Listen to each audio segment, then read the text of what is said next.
Tampang Johan pembunuh wanita cantik Juliana Sihombing, sudah pacaran 7 tahun.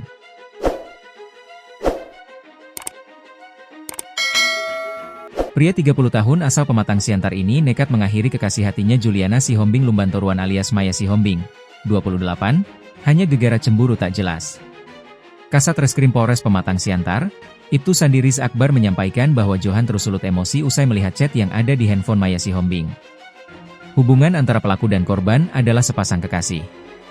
Padahal Maya, korban, sendiri mengaku telah pamit meninggalkan rumah keluarga sejak Kamis, 19 Juni 2025, lalu.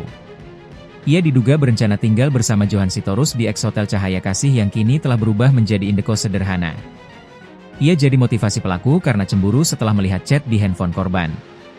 Pelaku membunuh dengan menikam korban dengan obeng, kata Sandi. Tikaman obeng dari Johan Sitorus menargetkan leher korban, hingga korban seketika tewas bersimbah darah. Jadi korban dan pelaku pacaran sekitar 7 tahun, kata Sandi seraya menyebut pelaku saat ini telah ditahan untuk melengkapi proses penyidikan. Johan membunuh Maya Sihombing pada Kamis, 19 Juni 2025, lalu. Jenazah Maya ditemukan oleh keluarganya setelah mendapat laporan bahwa Maya tinggal bersama Johan Sitorus di ex-hotel Cahaya Kasih Jalan Binonom Kiri, Kelurahan Sigulang-Gulang, Kecamatan Siantar Utara, Kota Pematang Siantar. Sebelumnya, sosok mayat perempuan ditemukan di salah satu kamar ex-hotel Cahaya Kasih di Jalan Bah Binonom, Kelurahan Sigulang-Gulang, Kecamatan Siantar Utara, Kota Pematang Siantar terkuak. Korban adalah JBR Sihombing Lumbantoruan. Wanita dengan panggilan Maya ini ditemukan pertama kali pada Sabtu, 21 Juni 2025, malam, dengan kondisi telah mengeluarkan bau tak sedap. Jenazah perempuan yang diperkirakan berusia 27-28 tahun ini ditemukan di bawah kasur.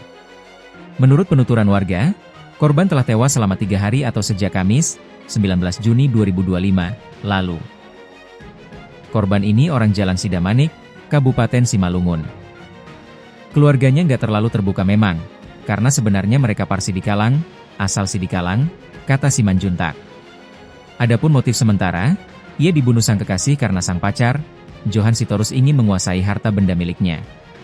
Jenazah Maya pun telah dibawa ke ruang instalasi forensik dan mediko-legal RSUD Jasamen Saragih, Pematang Siantar pada Sabtu, 21 Juni 2025, malam.